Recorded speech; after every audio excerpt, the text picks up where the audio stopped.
चौथी तुरी ऐसी ही पिरोई हुई है जैसे माला के मनकों में धागा। सोए हुए भी तुम्हारे भीतर कोई जागा हुआ है, स्वप्न देखते हुए भी तुम्हारे भीतर कोई देखने वाला स्वप्न के बाहर है। जागते दिन के काम करते समय भी, दैनंदिन जागरण में भी तुम्हारे भीतर कोई साक्षी मौजूद है।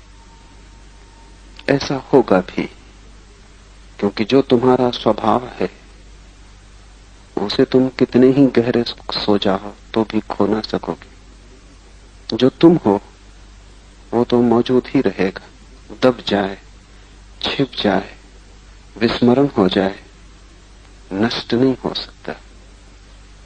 तो चाहे नींद हो, चाहे स्वप्न, चाहे तथाकथित दैनंदिन जागरण, पीछे गहरे में तुरी सदा मौजूद है। गहरे में तुम सदा ही बुद्ध हो। ऊपर तुम कितने ही भटक जाओ, वो सब भटकाव परिधि का और लहरों का है। गहरे में तुम कभी भी भटके नहीं हो, क्योंकि गहरे में भटकने का कोई उपाय नहीं। इसलिए तुरी को पाना नहीं है केवल आविष्कृत करना है।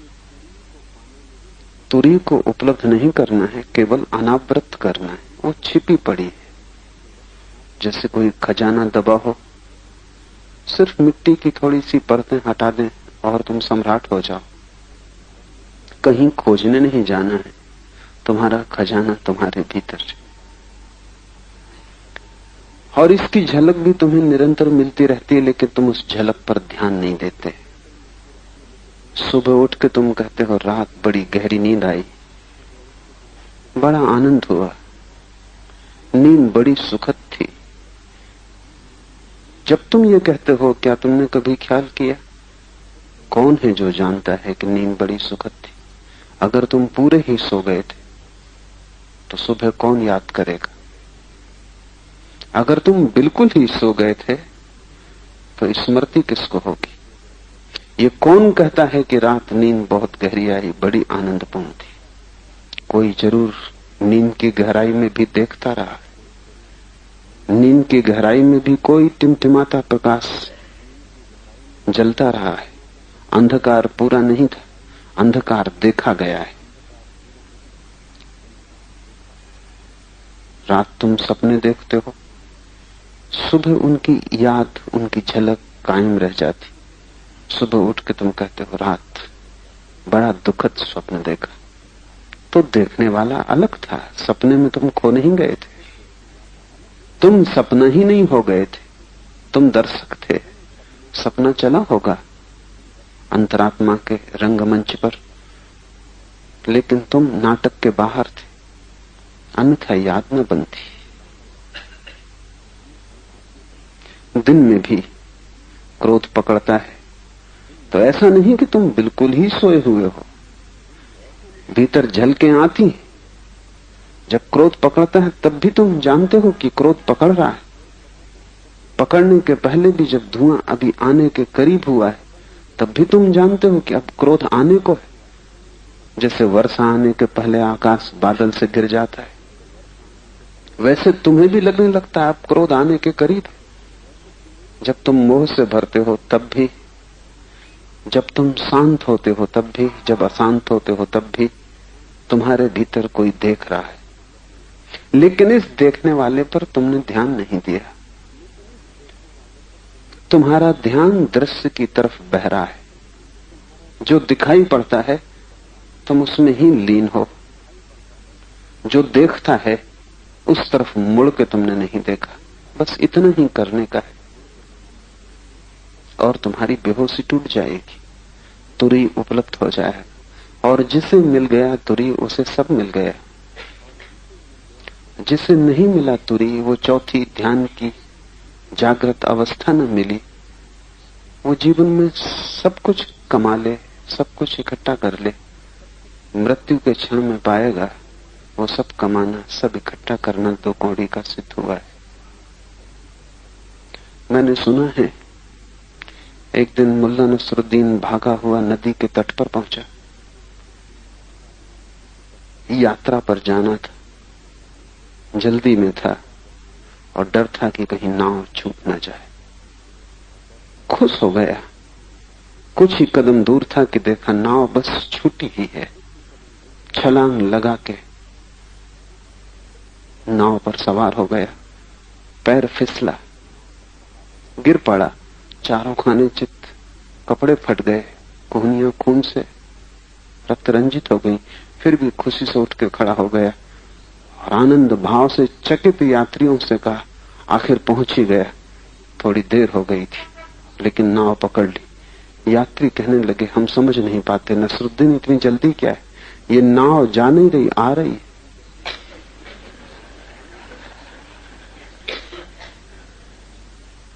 मृत्यु के क्षण में तुम पाओगे कि जिंदगी भर जो दौड़ तुमने की, भागे, पहुंच गए, वो नाव जाने वाली नहीं, वो किनारे पर ही आ रही। लेकिन तब बहुत देर हो जाएगी, तब कुछ करते न बनेगा। अभी समय है, अभी कुछ किया जा सकता है। और मौत के पहले जो जाग गया उसकी फिर कोई मौत नहीं, और जो मौत तक सोया रहा उसका कोई जीवन नहीं। उसका जीवन एक लंबा स्वप्न जो मृत्यु तोड़ देगी।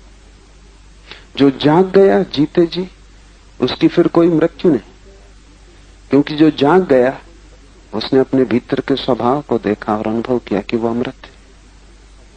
लेकिन जिंदगी बेहोश बेहोश चलती, तुम नशे नशे में चलते हो। तुम कहां जा रहे हो ये बहुत साफ नहीं, क्यों जा रहे हो ये भी बहुत साफ नहीं।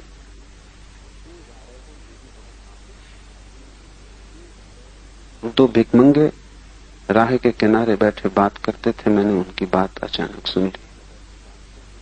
उनमें एक पूछ रहा था कि जिंदगी का प्रयोजन क्या है, किस लिए है जिंदगी। दूसरे ने कहा, जीने के सिवाय और कुछ कर भी क्या सकते हो।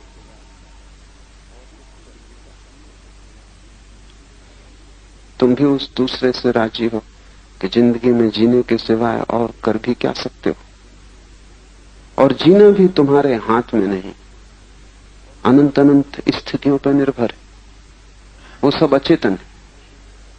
क्यों तुम्हारे भीतर काम वासना उठी, क्यों तुमने परिवार बनाया, क्यों लोभ जगा, क्यों तुमने धन इकट्ठा किया, क्यों क्रोध उठा, क्यों तुमने शत्रु निर्मित किए, क्यों तुमसे अपराध हुआ, क्यों तुमने बेईमानी की। कुछ भी साफ नहीं। तुम जैसे एक कठपुतली हो, धागे किसी और के हाथ में, जैसे कोई और तुम्हें नचाता है और तुम नाचते हो। तुम्हें वहम भर है कि मैं नाच रहा हूं। अपनी जिंदगी को गौर से देखो तो तुम पाओगे तुम कठपुतली से ज्यादा नहीं। और ऐसी कठपुतली की जिंदगी में क्या सत्य की कोई घटना घट सकती जो अपना मालिक भी ना हो। एक संध्या ऐसा हुआ कि मुल्ला नसरुद्दीन उसके दो मित्र भागे ट्रेन पकड़ने को। नसरुद्दीन चूक गया, पैर फिसला, गिर गया, दो चढ़ गए। स्टेशन मास्टर ने आकर उसे उठाया और कहा कि नसरुद्दीन, दुख की बात है कि तुम चूक गए। नसरुद्दीन ने कहा, मेरे लिए दुखी मत हो, वे दो जो चढ़ गए हैं मुझे पहुंचाने आए थे।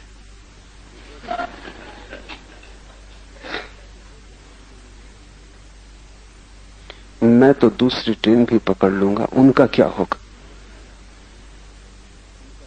तीनों नशे में धुत थे।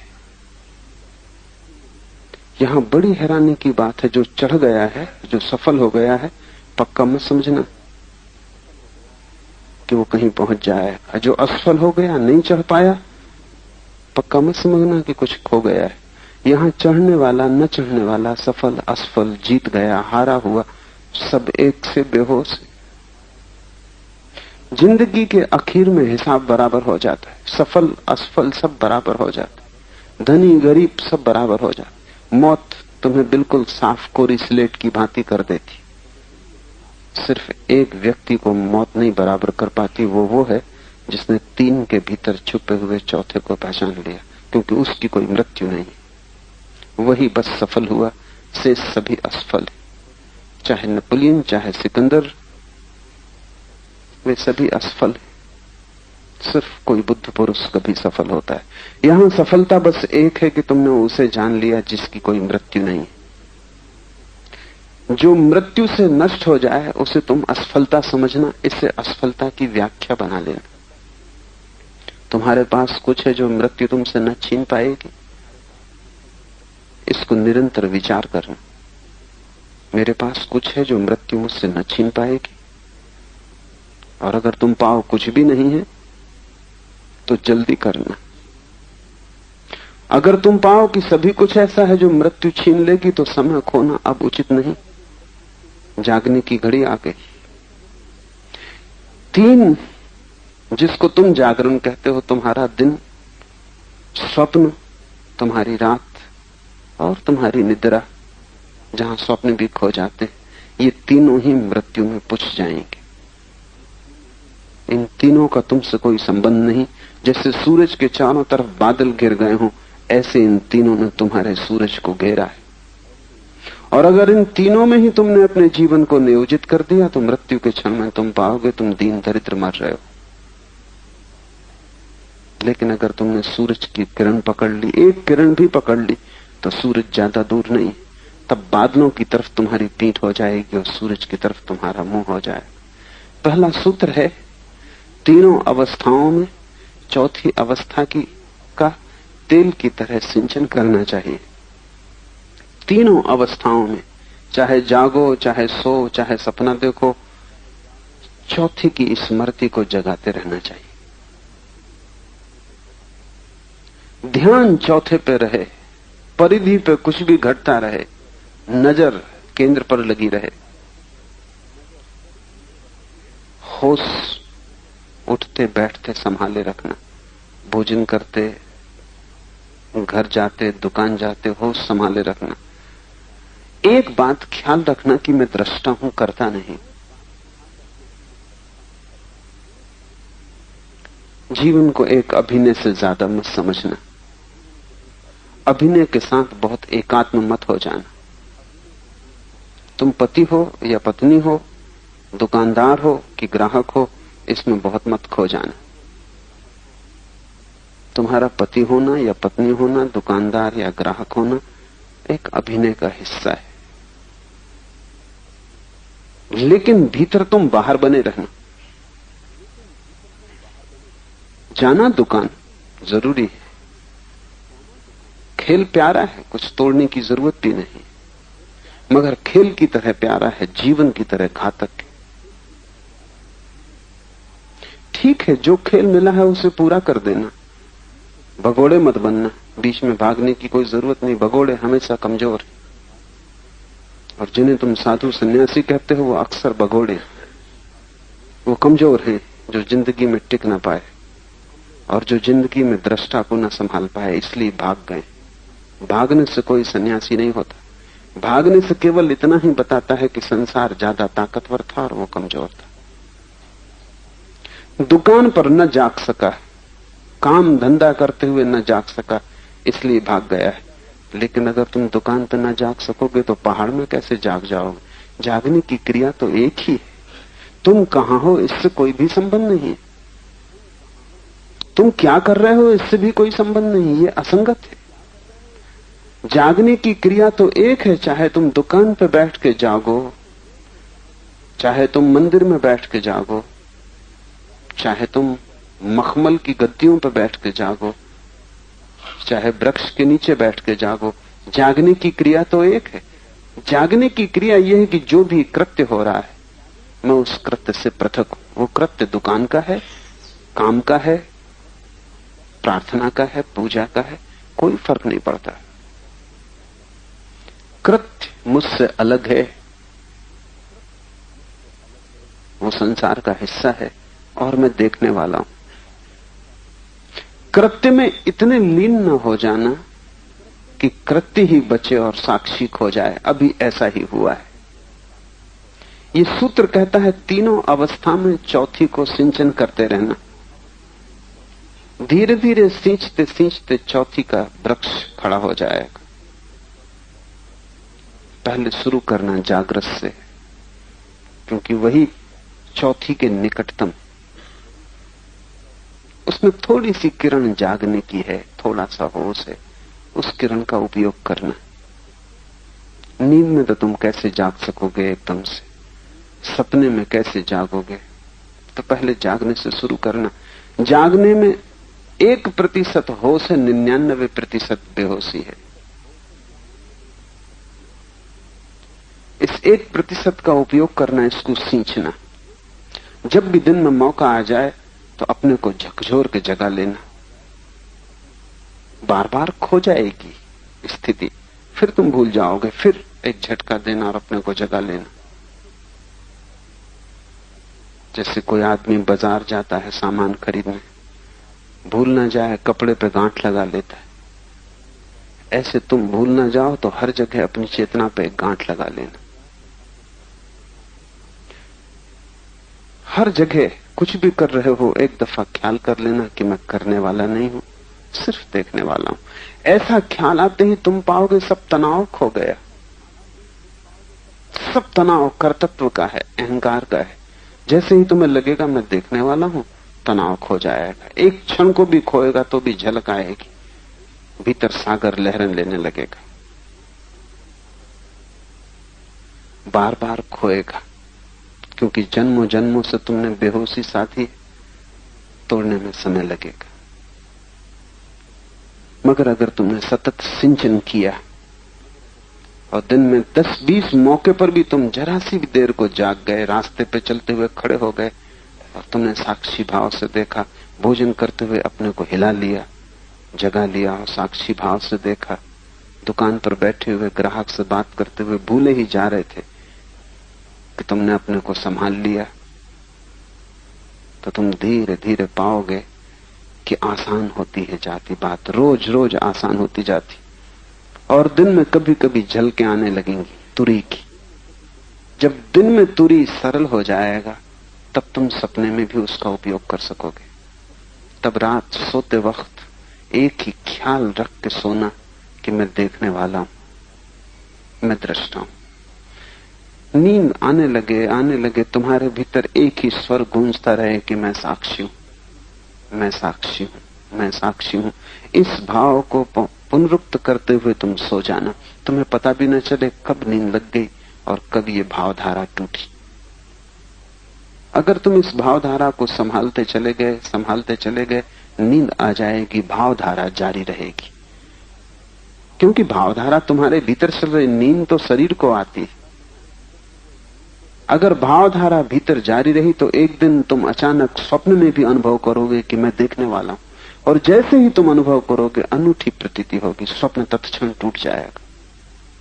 जैसे ही तुम्हें यह ख्याल आएगा स्वप्न में कि मैं देखने वाला हूं, वैसे ही स्वप्न बंद हो जाएगा।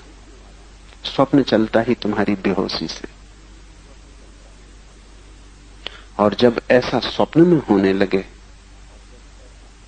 तब तीसरी घटना संभव होती है कि तब तुम स्वप्न को देखते रहना और भीतर स्मरण करते रहना कि मैं साक्षी हूं। स्वप्न खो जाएगा, तुम भीतर स्मरण जारी रखना कि मैं साक्षी हूं, मैं साक्षी हूं। नींद पुनः आ जाएगी और अब नींद में भी ये धारा प्रविष्ट हो जाएगी। और जिस दिन नींद में ये धारा प्रविष्ट हो जाती है कि मैं साक्षी हूं, तुम्हारे हाथ परम खजाने की कुंजी लग गई। अब तुम्हें कोई भी बेहोश न कर पाएगा। जो नींद में एक क्षण को भी जाग गया, अब उसकी बेहोशी बिल्कुल टूट जाएगी। जिस दिन तुम नींद में जाग लोगे उस दिन तुम योगी हो गए। योगी कोई आसन करने से नहीं होता, वो सब व्यायाम है। अच्छा है, शरीर के लिए स्वास्थ्यप्रद, करें तो बुरा नहीं, लेकिन शरीर के व्यायाम को ही अगर कोई योग समझ लेता हो तो वो बड़ी भ्रांति में पड़ गया है। योग का अर्थ है निद्रा में जो जागृत हो जाए। वही योगी, उसके पहले कोई योगी नहीं। ये सूत्र कहता है तीनों अवस्थाओं में चौथे का तेल की भांति सिंच, एक ना एक दिन वह अनूठी घटना घट जाएगी। जब तुम्हें नींद में भी जागरण होगा तो चौथे में स्थिर हो जाओगे। जब कोई चौथे में स्थिर हो जाता है तो ऐसी अवस्था हो जाती है जैसे दिया जल रहा हो और कोई हवा का झोंका ना हो और दिए की लौ अकंप हो जाए, जरा भी न कपती हो। ऐसी तुम्हारी प्रज्ञा होगी, ऐसा तुम्हारा ज्ञान होगा, ऐसी तुम्हारी आत्मा होगी, अकंप प्रकाश से भरी। फिर तुम उठोगे, जागोगे, सोओगे, कई बातों में रूपांतरण हो जाएगा। पहली बात, जो नींद में जाग जाएगा उसके स्वप्न सदा के लिए समाप्त हो जाएंगे। बुद्ध पुरुष स्वप्न नहीं देखते। तो पहली घटना ये घटेगी नींद में जागने पर। स्वप्न में जागने पर जिस स्वप्न में जागोगे वो टूट जाएगा, लेकिन दूसरे सपने जारी रहेंगे। निद्रा में जागने पर, जब कोई स्वप्न भी न था, सिर्फ सुसुप्ति थी, तब जागने पर फिर सभी सपने खो जाएंगे, फिर तुम रात सपने न देखोगे। ये घटना घटेगी, स्वप्न सब गिर जाएंगे, क्योंकि स्वप्न वासना से घिरा हुआ चित्त देखता है। स्वप्न है क्या? जिसे तुम दिन में पूरा नहीं कर पाते उसे तुम रात सपने में पूरा कर लेते। सभी सम्राट नहीं हो सकते, बड़ा संघर्ष है, बड़ी प्रतियोगिता है। तो भिखारी रात सपना देख लेते हैं सम्राट होने का, और कुल जोड़ बराबर हो जाता है। क्योंकि कोई आदमी दिन भर सम्राट रहा, 8 घंटे रात सोएगा तो सपना तो देखेगा, तब उसका सब साम्राज्य खो जाएगा। भिखमंगा रात 8 घंटे सोता है, वो सपना देखता है कि मैं सम्राट हूं, आखिरी हिसाब बराबर है। ऐसा हुआ कि औरंगजेब एक फकीर पर बहुत नाराज था।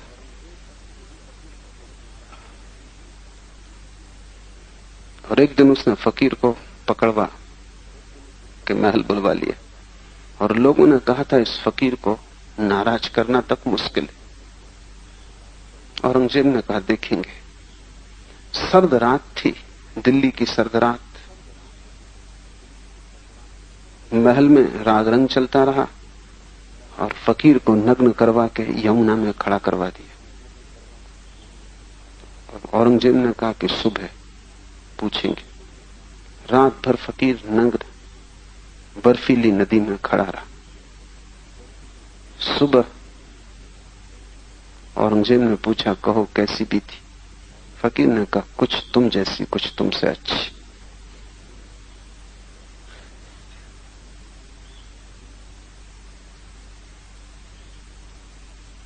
औरंगजेब ने पूछा, मैं समझा नहीं। फकीर ने कहा, सपने आते रहे, उनमें मैं सम्राट था, महलों में था, राग रंग चल रहा था। उन सपनों में और तुम्हारे राग रंग में जो महल में चल रहा था जरा भी भेद नहीं। मैं उतना ही मजा लिया जितना तुम लिए। तो कुछ तुम जैसी, कुछ तुमसे अच्छी, क्योंकि बीच बीच में होश आ गया और सपना टूट गया। तुम्हें अभी होश जरा भी नहीं आया।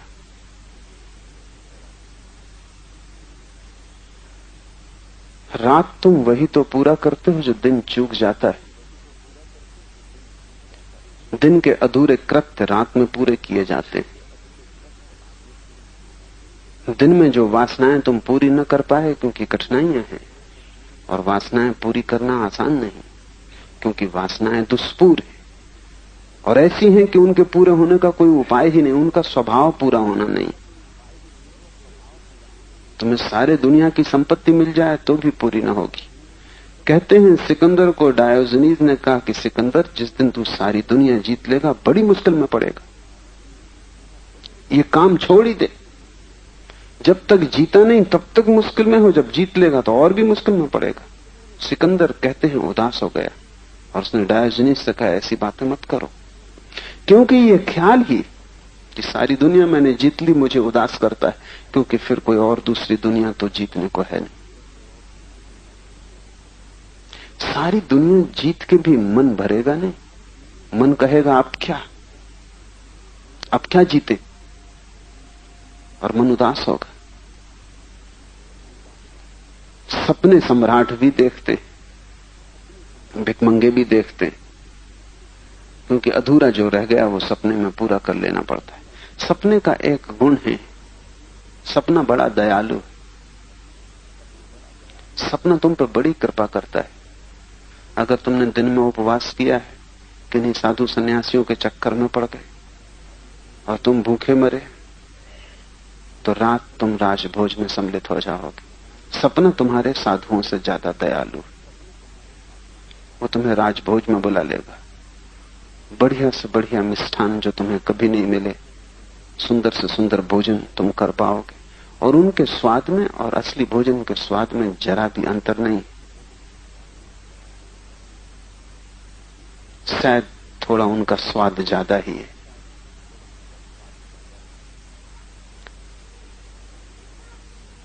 तुम अगर स्त्रियों के पीछे दौड़ते रहे और उन्हें नहीं पा सके, तो सपने में तुम उन्हें पालोगे।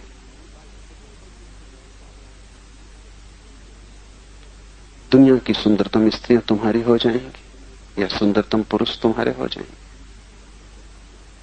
सपना तुम्हें द्वार खोल देता है, तुम्हारी सारी वासनाओं को पूरा कर लो। और आदमी अगर 60 साल जीता है तो 20 साल सोता है, 20 साल जागता है, 20 साल दूसरे कामों में व्यतीत होते हैं। अगर 20 साल सपने में तुम सम्राट रहते हो और कोई आदमी जाग के सम्राट रहता है, तो फर्क क्या है? हिसाब बराबर है।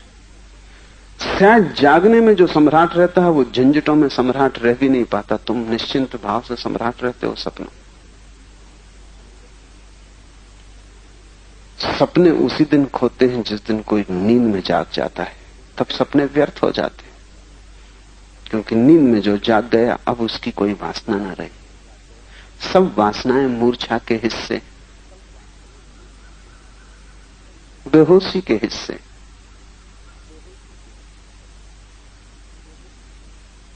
मुल्ला नसरुद्दीन एक दिन ट्रेन से उतरा, चक्कर खाता हुआ सा मालूम होता था। किसी मित्र ने पूछा कि बीमार लग रहे हो, क्या बात है?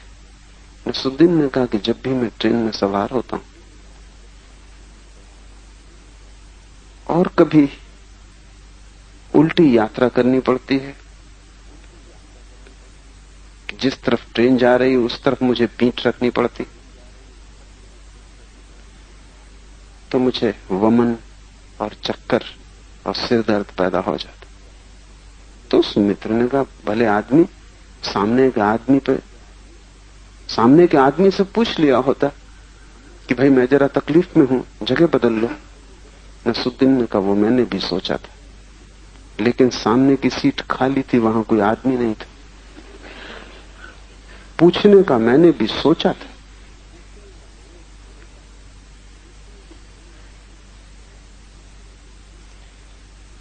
जिंदगी में तुम जो कर रहे हो करीब करीब ऐसा ही बेहोश है, धुत हो एक नशे में।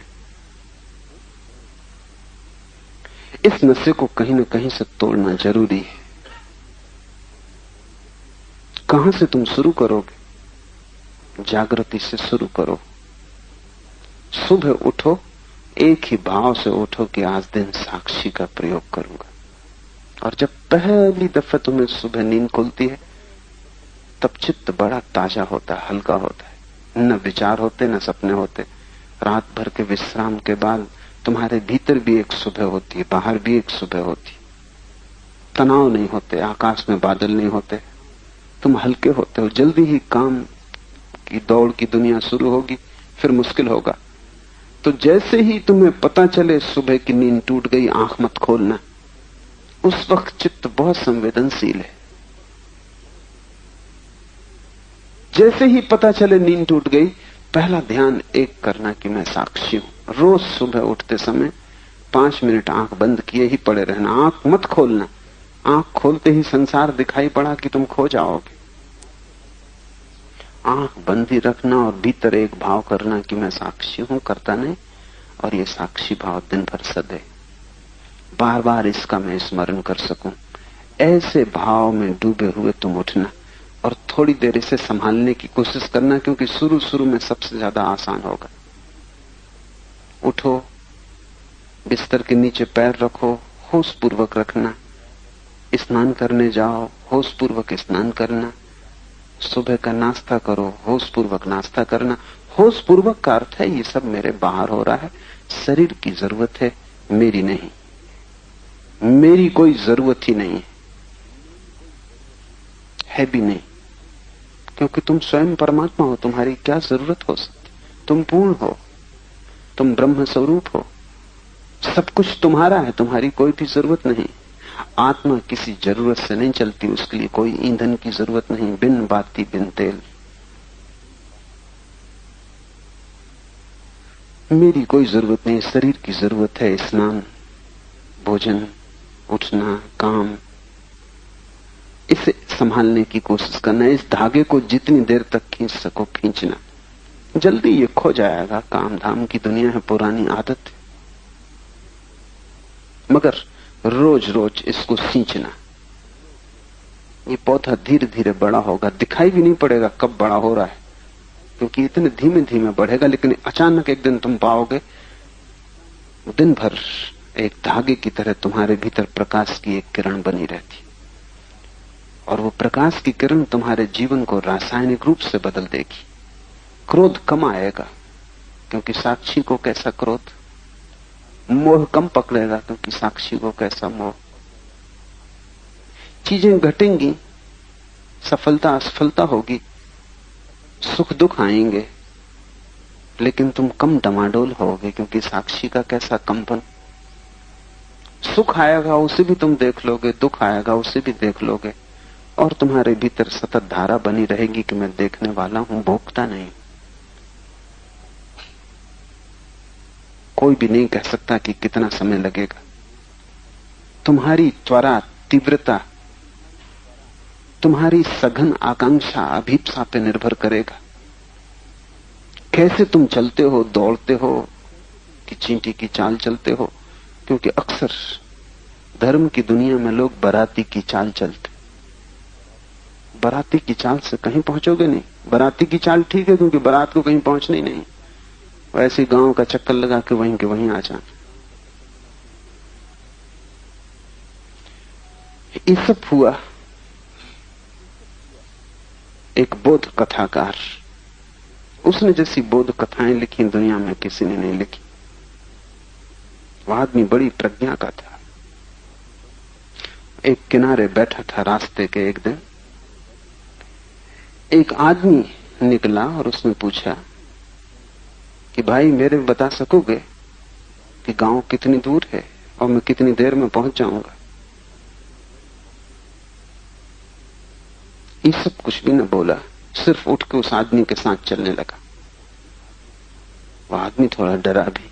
उसने कहा कि मैंने पूछा है कि गांव कितनी दूर है, मैं कितनी देर में पहुंच जाऊंगा। तुम कुछ उत्तर दो, तुम्हें चलने की कोई जरूरत नहीं है मेरे साथ। लेकिन ये सब चुपचाप उसके साथ चलता रहा।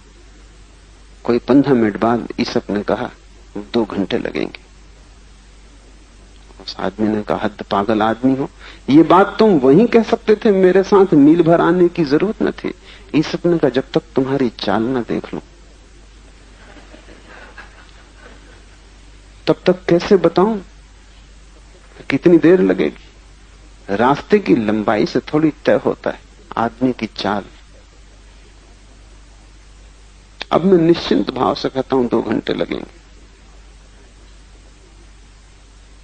तुम्हारी चाल पर निर्भर करेगा। तुम दौड़ भी सकते हो, तुम जल्दी पहुंच जाओगे। तुम बराती की चाल से भी चल सकते हो, तब तुम कब पहुंचोगे कुछ कहना मुश्किल है। तुम्हारी तेजी इतनी भी हो सकती है कि एक क्षण में तुम छलांग लगा जाओ, और तुम इतने मंदे मंदे भी कुनकुने भी उबल सकते हो कि अनंत जन्म लग जाएं और तुम न पहुंचो। अगर तुम पूरी त्वरा से, समग्र भाव से, पूरे प्राणों से कुछ भी न बचाओ भीतर और सभी दांव पर लगा दो, तो अभी पहुंच जाओगे। इसी क्षण, क्योंकि ये यात्रा कोई बाहर की यात्रा नहीं है। ये यात्रा तो भीतर की है, जहां तुम हो ही, सिर्फ नजर फेरने की बात है। फासला जरा भी नहीं। मगर अगर नजर ही फेरने में तुम देर लगाओ, स्थगन करो, कहो कि कल करेंगे, परसों करेंगे, तो फिर ऐसे अनंत जन्म जा चुके हैं, अनंत और जा सकते हैं। और ध्यान रहे, प्रकृति को तुम्हारी धार्मिक उपलब्धि में कोई उत्सुकता नहीं। मनुष्य जहां तक आ गया है वहां तक प्रकृति ले आती। इसके पार तुम्हें जाना हो तो तुम्हारा ही श्रम ले जाएगा।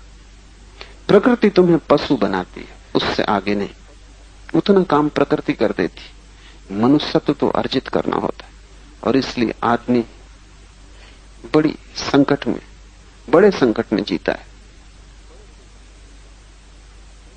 सभी पशु शांत हैं आदमी को छोड़कर, क्योंकि प्रकृति ने काम पूरा कर दिया और उन्हें कहीं जाना नहीं।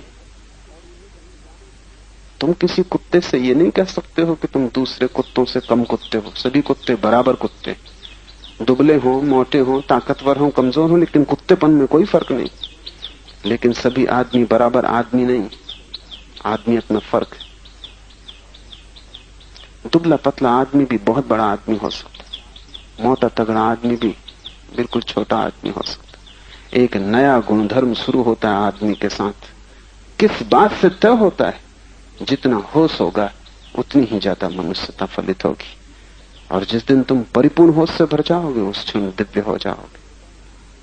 खतरा भी बड़ा है, क्योंकि जो ऊपर उठ सकता है वो नीचे भी गिर सकता है। सिर्फ वही नीचे गिर सकता है जो ऊपर उठ सकता है। जो ऊपर नहीं उठ सकता वो नीचे भी नहीं गिर सकता। इसलिए तुम जानवरों में बुद्ध, महावीर, कृष्ण को ना पाओगे, लेकिन तुम्हें वहां हिटलर, स्टालिन, नेपोलियन और चंगेज खां भी ना मिलेंगे।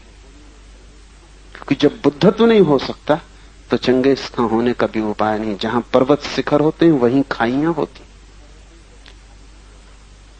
टोक्यो में एक अजायब घर है, सारे दुनिया के पशु वहां इकट्ठे। बड़ा अजायब घर है, बड़े से बड़ा अजायब घर। खतरनाक से खतरनाक पशु, सिंह, बर्बर सिंह, चीते, हाथी, गैंडे, जंगली जानवर, हिप्पोपोटामस और सब तरह के जानवरों का बड़ा विस्तार है। पूरे अजायब घर को घूमने के बाद आखिरी जो कटघरा है उस पर एक तख्ती लगी, the most dangerous animal of all. सब जानवरों से खतरनाक जानवर। तुम एकदम तेजी से कदम बढ़ाओगे कि कौन सा जानवर वहां बंद है, और वहां तुम सिर्फ एक दर्पण पाओगे जिसमें तुम्हारी तस्वीर दिखाई पड़े। वो कटघरा खाली। आदमी निश्चित ही सबसे खतरनाक जानवर, क्योंकि उसमें दिव्य होने की क्षमता है। इसलिए नीचे गिरने का उपाय है। अगर तुम ऊपर न गिरे तो तुम जहां हो वहीं ना रह सकोगे, तुम नीचे गिरोगे। यहां ठहराव नहीं है जगत में, यहां कोई ठहर नहीं सकता। या तो बढ़ो ऊपर या नीचे गिरोगे। यहां मध्य में रुकने की कोई जगह नहीं है। और इसलिए अगर तुम चेतना की तरफ नहीं जा रहे हो तो तुम धीरे धीरे मूर्छा की तरफ जाओगे। बड़ी आश्चर्य की और बड़ी दुख की घटना है कि छोटे बच्चे ज्यादा चेतन होते हैं बजाय बूढ़ों के। क्या घटना घट जाती है? होना चाहिए उल्टा, कि जीवन भर के अनुभव के बाद बूढ़ा आदमी ज्यादा सचेत हो जाए, सावधान हो जाए, लेकिन होता उल्टा है। ज्यादा चालाक हो जाता है, अनुभव से ज्यादा बेईमान हो जाता है, ज्यादा चोर, ज्यादा कुशल हो जाता है संसार में। एक बूढ़ा कौआ अपने बेटे को शिक्षा दे रहा था। और उसे कह रहा था कि देख, अनुभव की बात है, आदमी से सावधान रहना, आदमी भरोसे के नहीं। अगर किसी आदमी को तू झुकते देखे फौरन उड़ जाना, वो पत्थर उठा रहा होगा। बेटे ने कहा, और अगर वो पत्थर पहले से ही बगल में दबाए आ रहा हो तो? ये सुनते ही बूढ़ा कौआ उड़ गया। उसने कहा कि ये लड़का भी खतरनाक है, इसके पास रुकना उचित नहीं।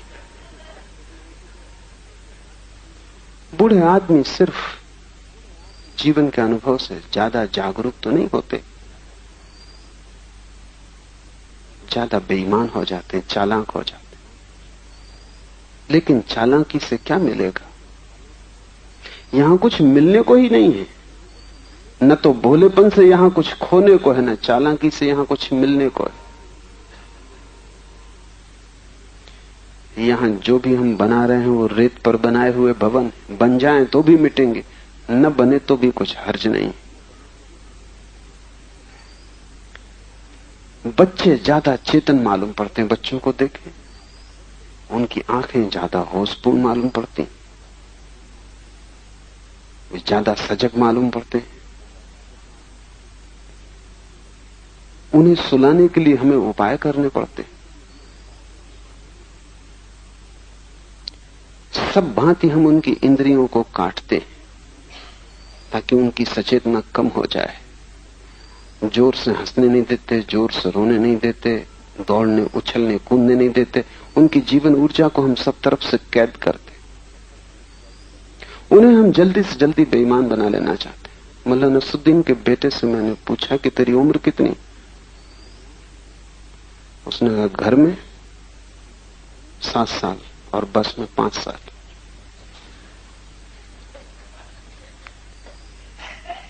इस बेटे को बाप ने रास्ते पे लगा दिया। एक घर में मैं मेहमान था और ऐसे मेरे कान में सुनाई पड़ गया, घर की गृहिणी अपने बच्चे को सुला रही थी बगल के कमरे में। वो सो नहीं रहा था, उसको थपकार रही थी और उससे बोली कि सो जा, रात कोई जरूरत हो, पानी लगे, प्यास लगे, कुछ भी जरूरत हो तो जोर से मां को आवाज देना और पिताजी फौरन आएंगे। मां को आवाज देना और पिताजी फौरन आएंगे। सभी माताएं ये कर रही, लेकिन इस बच्चे को क्या सिखाया जा रहा है? एक झूठ, एक बेईमानी, एक चालाकी। दूध के साथ हम जहर पिलाना शुरू कर देते और हमारी पूरी कोशिश ये होती है कि बच्चा जल्दी से जल्दी बेईमान, चालाक। हमारी कोशिश ये नहीं होती कि ज्यादा होशपूर्ण हो जाए। दुनिया में जब कभी सचमुच संस्कृति पैदा होगी और शिक्षा का ढंग होगा तो पहली बात जो सिखाने की है बच्चे को वो ये है कि वो ज्यादा होशपूर्ण हो। तुरी सिखाने की बात है और सब तो सिखाने जैसा नहीं, बाकी सब काम चलाओ है। और बच्चा जैसा ताजा है, जैसे सुबह तुम ताजे होते हो थोड़े से, ऐसा बच्चा बहुत ताजा है, उसके जीवन की सुबह है। अगर वहीं उसे तुरी का सूत्र मिल जाए और जागने की कला सिखाई जाए तो बूढ़ा होते होते शिखर पर पहुंच जाएगा, बुद्धत्व को उपलब्ध हो जाएगा। एक ही चीज साधने जैसी है और वो है तीनों अवस्थाओं में तेल की भांति सिंचन करना तुरी का, होश का, विवेक का, जागरण का, अमूर्छा का, अप्रमाद का। ऐसा मग्न हुआ स्वचित्त में प्रवेश करे, ऐसा मग्न हुआ स्वचित्त में प्रवेश कर ही जाता है। मग्न स्वचित्ते प्रवेशित। और जो इस तुरी में मग्न हो गया, और इससे बड़ी कोई मग्नता नहीं। तुम्हारी सब शराबें क्षण भर को रस देती होंगी, फिर रस सूख जाता है। तुरी का रस कभी नहीं सूखता, वो रस धारा शाश्वत है। और जो उसमें मग्न हुआ, जो उसमें नाच गया, जो उससे भर गया, जिसके रोए रोए में तुरी समा गया, जिसके होने का ढंग जागना हो गया, जिसके उठने बैठने में तुरी उठा और बैठा, जिसके चलने फिरने में तुरी चला और फिरा, जिसके जीवन का कण कण तुरी में स्नान कर गया, जो ऐसा मग्न हो गया वही स्वचित्त में प्रवेश करता है, अन्यथा तुम स्वयं से अपरिचित रह जाओगे। इस संसार में सबसे परिचित हो जाओगे, बस स्वयं से अपरिचित हो जाओगे। ये सारा संसार तुम्हारा परिवार हो जाएगा, लेकिन अपने प्रति तुम अजनबी रह जाओगे। तुम बता सकते हो बहुत कुछ दूसरों के बाबत, उनके नाम धाम पते ठिकाने तुम्हें मालूम, लेकिन अपने संबंध में तुम्हें कुछ भी पता नहीं। और जब तक कोई स्वयं को न जान ले, उसका सब जानना दो कौड़ी का है। उस जानने का कोई भी मूल्य नहीं, क्योंकि आधार में अज्ञान है। ऐसा मग्न हुआ स्वचित्त में प्रवेश करे। अगर तुम तीनों अवस्थाओं में सींचते रहोगे तुरी को, तो जल्दी ही तुम पाओगे तुम्हारे जीवन के पौधे में तुरी आ गया। बुद्ध का चलना, उठना, बैठना भिन्न है। वे उठते भी हैं तो एक जागरण, चलते हैं तो एक जागरण। उनसे जो भी घटित होता है वो मूर्छा में घटित नहीं हो रहा है,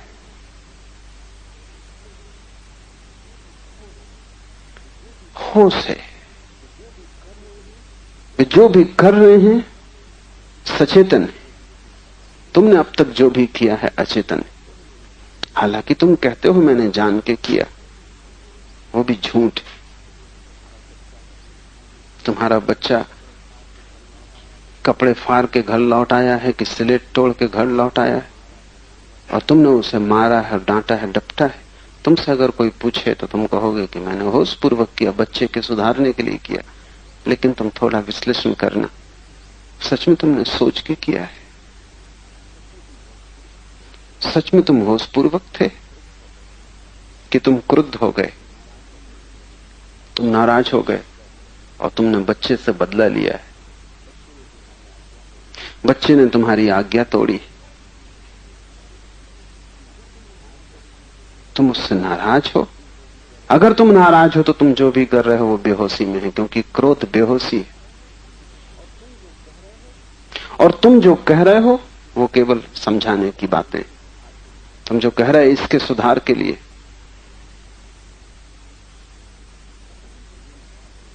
मुल्ला नसरुद्दीन अपने बेटे को मार रहा था और कह रहा था तेरे सुधार के लिए, और कह रहा था कि देख, एक तू है कि रोज दिन में 2 बार तुझे न पीटूं तो कोई रास्ता नहीं निकलता, और एक मैं भी था अपने बचपन में कि मेरे बाप ने मुझे कभी नहीं मारा। उसके लड़के ने उसकी तरफ देखते हुए कहा, इससे सिद्ध होता है कि तुम्हारे बाप भले आदमी रहे होंगे। तुम भला मार रहे हो बेटे को, तुम समझ रहे हो कि तुम भला कर रहे हो, बेटा कुछ और समझ रहा है, क्योंकि बेटा तुम्हारे मारने को नहीं देख रहा, तुम्हारे क्रोध को देख रहा है।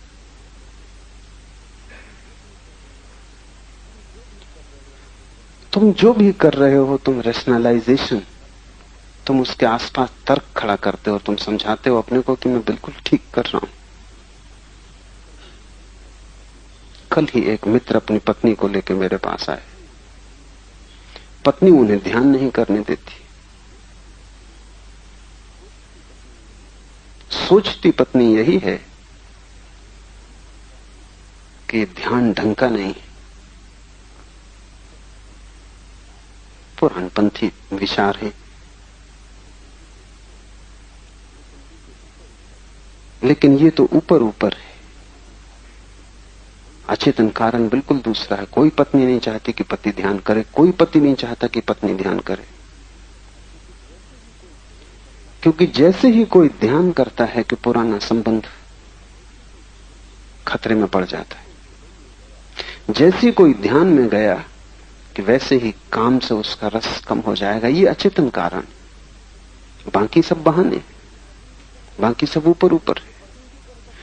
पत्नी ये पसंद भी कर सकती है कि पति वेश्यालय चला जाए, इससे भी कोई फर्क नहीं पड़ता, लेकिन पति सन्यास की तरफ उत्सुक हो जाए, इससे फर्क पड़ता है। वेश्यालय जाके भी पत्नी के बहुत विरोध में नहीं जा रहा है, क्योंकि स्त्री में अभी भी उत्सुक है, लेकिन ध्यान में उत्सुकता बढ़ने का अर्थ हुआ कि स्त्री में उत्सुकता हो जाएगी। तो अगर पत्नी के सामने चुनाव ही हो कि पति वेश्या घर जाए कि संन्यास में उतरे, तो पत्नी चुनेगी कि वेश्या घर चला जाए, अगर यही चुनाव हो।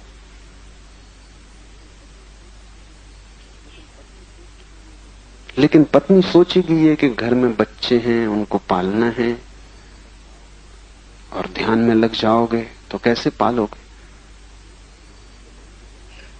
ध्यान से बच्चों के पालने में कोई विरोध नहीं है, न ध्यान से दुकान काम करने में कोई विरोध है। सच तो यह है कि ध्यान ही जितनी कुशलता से कर पाता है, कोई भी नहीं कर पाता। क्योंकि ध्यान संसार से तोड़ता है भीतर गहरे में, बाहर से नहीं तोड़ता। बाहर तो सब खेल वैसा ही चलता रहता, लेकिन खेल हो जाता। भीतर एक नई ज्योति जगने लगती है। बाहर का अभिनय तो जारी रहता है, लेकिन पति पत्नी को कष्ट होते हैं। ऊपर से वो कुछ भी कहें और उनकी खुद की भी समझ यही हो कि वो ठीक इसी कारण रुकावट डाल रहे हैं, लेकिन भीतर कारण दूसरा होता। काम वासना का संबंध है। ध्यान में जाने का अर्थ हुआ कि काम वासना का संबंध शिथिल होने लगेगा। पति की उत्सुकता धीरे धीरे काम वासना में कम हो जाएगी। इधर मेरे पास रोज इस तरह के मित्र आते हैं जो कहते हैं कि मेरी पत्नी की उत्सुकता ही नहीं थी काम में बिल्कुल, लेकिन जब से मैं ध्यान में उत्सुक हुआ तब से वो एकदम आक्रामक हो गई है काम के लिए। आमतौर से स्त्रियों की उत्सुकता नहीं होती, क्योंकि निश्चिंत है, कोई भय नहीं, कोई खतरा नहीं। वे इतनी भी उत्सुकता नहीं दिखाती काम में, बल्कि वो काम वासना में ऐसे ही रखती कि ठीक है तुम्हारे लिए। ये भी झूठ है, ये सरासर झूठ है। लेकिन जब पति खुद ही चारों तरफ चक्कर लगा रहा है तो क्यों उत्सुकता दिखानी? तब वो अपने सील और चरित्र का भी भाव बनाए रखती हैं कि पति के लिए उनको इस गर्हित कृत्य में उतरना पड़ता है। लेकिन जैसी पति ध्यान में उत्सुक हो जाए फिर बेचैनी खड़ी हो जाती, अब खतरा है और अब पति को खींच लेना शरीर में जरूरी। और ऐसा ही पति को भी घटता है। कुछ ही दिन पहले एक पत्नी मेरे पास आई, उत्सुक है, सच में उत्सुक है, और परिणाम गहरे हो सकते हैं। उनके पति मेरी किताबें जला देते हैं, घर के बाहर फेंक देते। पति कहते हैं कि मेरे रहते हुए तुझे किसी और से पूछने जाने की जरूरत क्या है? पूछ, क्या तुझे पूछना है? जब मैं मौजूद हूं, जब मैं ना बता सकूं कुछ।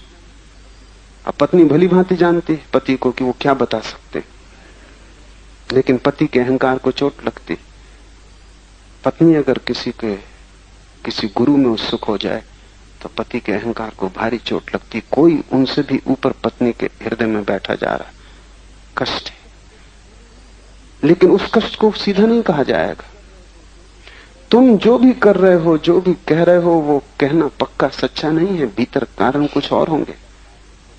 ध्यानी को सदा कारण खोजने चाहिए भीतर। उसे मूल कारण को पकड़ना चाहिए, क्योंकि मूल कारण को बदला जा सकता है। अगर तुमने मूल कारण की जगह कुछ और कारण समझ रखा है जो सच्चा नहीं है, तब तो कोई बदलाहट नहीं हो सकती। जैसे जैसे तुम जागोगे वैसे वैसे तुम्हें जीवन में मूल कारण दिखाई पड़ेंगे। तब तुम पाओगे कि तुम बेटे पे इसलिए नाराज नहीं हो रहे हो कि उसने गलती की, तुम इसलिए नाराज हो रहे हो कि तुम्हें नाराज होने में रस है। गलती बहाना है। तुम नाराज दफ्तर से लौटे हो, तुम नाराज मालिक पर होना चाहते थे, लेकिन वहां तुम नाराज न हो सके, क्योंकि मालिक से नाराज होना महंगा धंधा है। नाराज अब तुम कहीं भी होना चाहते हो। पत्नी पे तुम नाराज हो नहीं सकते, क्योंकि 100 में 99 मौके पर नाराजगी में वो मात कर देती है पति। वो महंगा धंधा वो भी है, क्योंकि अगर वो नाराज हो गई तो वो 2-4 दिन तक सिलसिला जारी रखती। तो तुम बेटे को पकड़ लेते हो, और अब बेटा बेटा है, वो किताबें फाड़ के लौटेगा ही, अभी कोई बूढ़ा नहीं हुआ है। वो गलत बच्चों के साथ खेलेगा ही, क्योंकि अपने बच्चों को छोड़ के सभी बच्चे गलत हैं।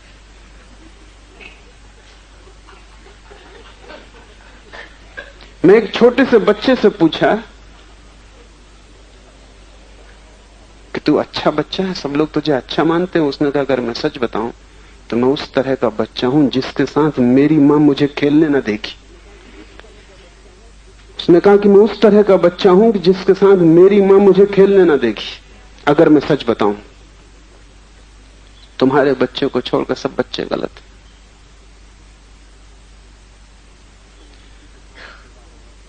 तो वो किसी के साथ खेला होगा, कपड़े फाड़े होंगे, किताब फट गई होगी, पैर में चोट लग गई होगी, तुम उसे पकड़ लोगे, वो कमजोर है। तुम रेचन अपने क्रोध का उस पर कर डालोगे, लेकिन तुम कहोगे उसके सुधार के लिए कर रहे। जैसे जैसे तुम जागोगे तुम पाओगे असली कारण दिखाई पड़ने शुरू हो गए। और जब असली कारण दिखाई पड़ते हैं तो उन्हें छोड़ देना एकदम आसान है, फिर कोई कठिनाई नहीं। तब तुम हंसोगे कि तुमने कैसा झूठा जीवन अपने चारों तरफ खड़ा कर रखा है। तुम एक झूठ हो गए हो और इस झूठ को लेकर तुम सत्य तक पहुंचना चाहते हो, परमात्मा तक पहुंचना चाहते हो, तुम कभी ना पहुंच पाओगे। मेरे हृदय में सन्यास का अर्थ है झूठ का जो जाल तुमने खड़ा किया है उसे विसर्जित कर देना और जीवन को वास्तविक और प्रामाणिक जैसे तुम हो, बुरे तो बुरे, क्रोधी तो क्रोधी। अब क्रोध को लीपापोती करके सुंदर मत बनाओ। घाव को फूलों से छिपाने से कुछ भी ना होगा, घाव और बड़ा होगा। अपने को ढांको मत, अपने को उघाड़ दो। कहते हो ऐसा हूं मैं, जो बुरा हूं तो बुरा, भला हूं तो भला। लेकिन इसके लिए कोई रैशनलाइजेशन, कोई तर्क, कोई विचार की प्रक्रिया से छिपाने की कोशिश मत करो। और बुराइयों के लिए अच्छे कारण मत खोजो, क्योंकि तब बुराइयां कभी भी न मर सकेंगी अगर तुमने अच्छे कारण खोज लिए। तुम क्रोध भी करते हो तो अच्छे कारण खोजते हो, फिर क्रोध कैसे मरेगा? अच्छे कारण से तुम सहारा दे रहे हो, तुम क्रोध को भी अच्छा कर ले रहे हो। तुमने सजावट कर ली, तुमने कारागृह को भी घर जैसा बना लिया, चारों तरफ फूल पत्ती सजा के। अब तुम बड़े मजे में हो। तुम बीमारी को भी स्वास्थ्य जैसा समझ के बैठे हो, तब फिर छुटकारा नहीं हो सकता। जागृत हुआ व्यक्ति जैसे जैसे जागेगा वैसे वैसे पाएगा उसका जागरण झूठ, वैसे वैसे पाएगा उसके सपने विकृत, उसकी निद्रा अशांत। वो तीनों तलों पर एक बेचैनी, एक परेशानी, एक उपद्रव चल रहा है। और जैसे जैसे वो देखने लगेगा सच्चाई को और झूठे कारणों को हटा देगा, वैसे वैसे वो पाएगा कि झूठे कारणों के हटते ही, सच्चाई के दिखाई पड़ते ही उसका होश और सघन होने लगा। तुम्हारी हालत वैसी है कि मैंने सुना है एक आदमी रात सोया, भूकंप आ गया आधी रात में, जोर के बादल गरजे, बिजलियां चमकी, पत्नी घबरा गई। उसने पति को उठा के कहा कि उठो जी, लगता है मकान गिरेगा। उस आदमी ने कहा हम सिर्फ किराए से रहते, शांति से सो जा, मकान अपना नहीं।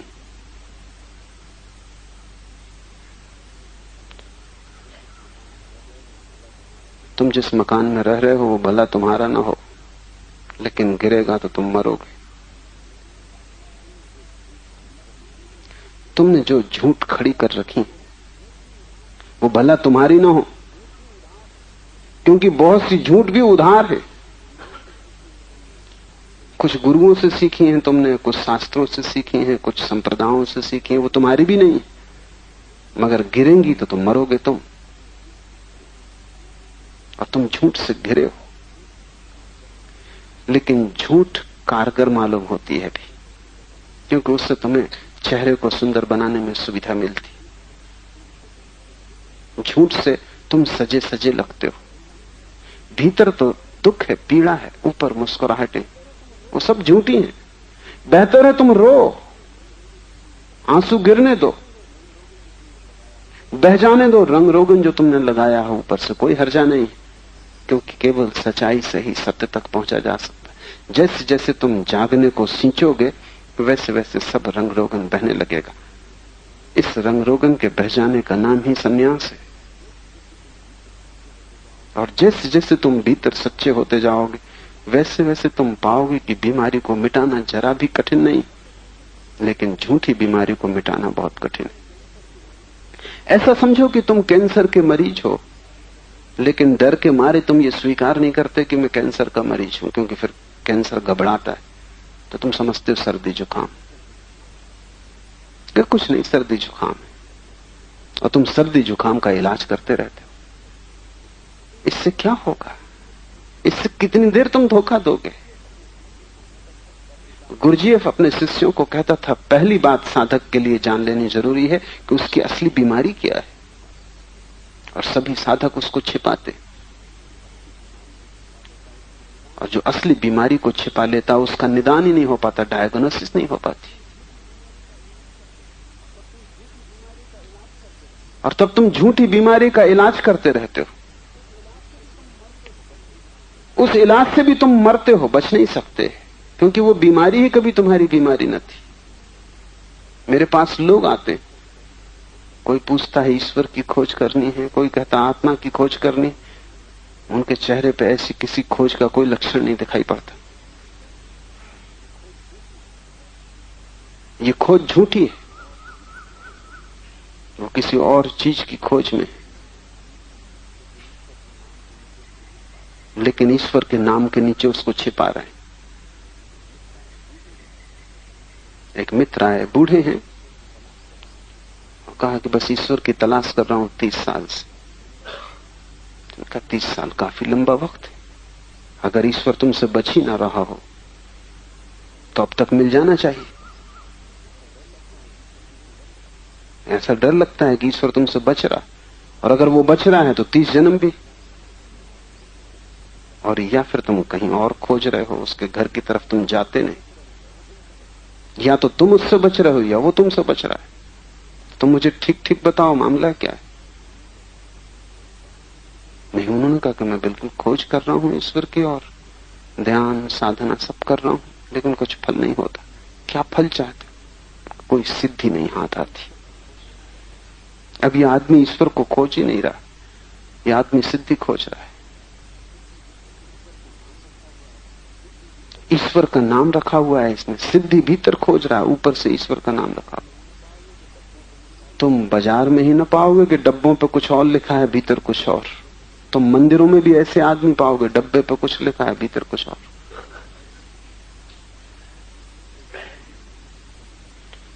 एक पति चौके में नमक खोज रहा था, बड़ी देर हो गई तो उसकी पत्नी ने कहा, इतनी देर लगाने की क्या जरूरत है, क्या तुम्हें नमक दिखाई नहीं पड़ता? उसने कहा कि मैं खोज रहा हूं, मुझे दिखाई नहीं पड़ता। उसने कहा वो बिल्कुल सामने रखा, जिस डब्बे में हल्दी लिखी, आंख के सामने रखा है। अंधे हो?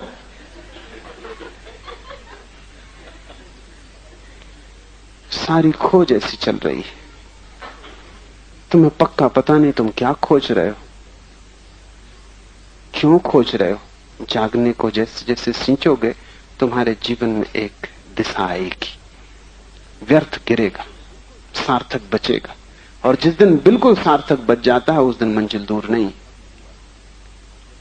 ऐसा मग्न हुआ, और जैसे जैसे ये तुरी की मग्नता भरेगी, जैसे जैसे ये मस्ती तुम्हारे जीवन में आएगी, ये मस्ती बड़ी अलग है। भाषा में तो हमें उन्हीं शब्दों का उपयोग करना पड़ता है जिनका उपयोग होता है। शराब जब कोई आदमी पी लेता है तो उसकी भी एक मस्ती, लेकिन उस मस्ती में पैर डगमगाते। ये मस्ती बिल्कुल उल्टी है, यहां डगमगाते पैर ठहर जाते। शराब की एक मस्ती है, उसमें आदमी अपने को भूल जाता है। ये मस्ती बिल्कुल उल्टी है, यहां आदमी अपने को याद करता है। सेल्फ रिमेम्बरिंग, सुरती आ जाती, स्मृति आ जाती। एक मस्ती शराब की है कि उस नशे में आदमी भूल चूक करता है, गलत भटक जाता है।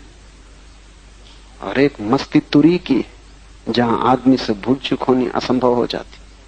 अकबर निकलता था एक दिन हाथी पर सवार, और एक आदमी खड़े होकर उसे गाली देने लगा। छप्पर पे खड़ा था, निश्चित उसी वक्त पकड़वा लिया गया। दूसरे दिन दरबार में हाजिर किया गया। अकबर ने पूछा कि ना समझ, ये तू क्या कर रहा था? उसने कहा कि मैं था ही नहीं, मैंने शराब पी ली थी, मैंने गाली दी ही नहीं, वो शराब ही गाली दे रही थी। अब तो मैं खुद ही पछता रहा हूं जब से होश आया। और आप मुझे सजा मत दें, क्योंकि मैं था ही नहीं।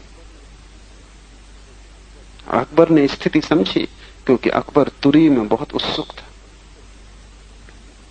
अकबर बड़ी खोज में था कि कहीं से सूत्र मिल जाए जागृति का।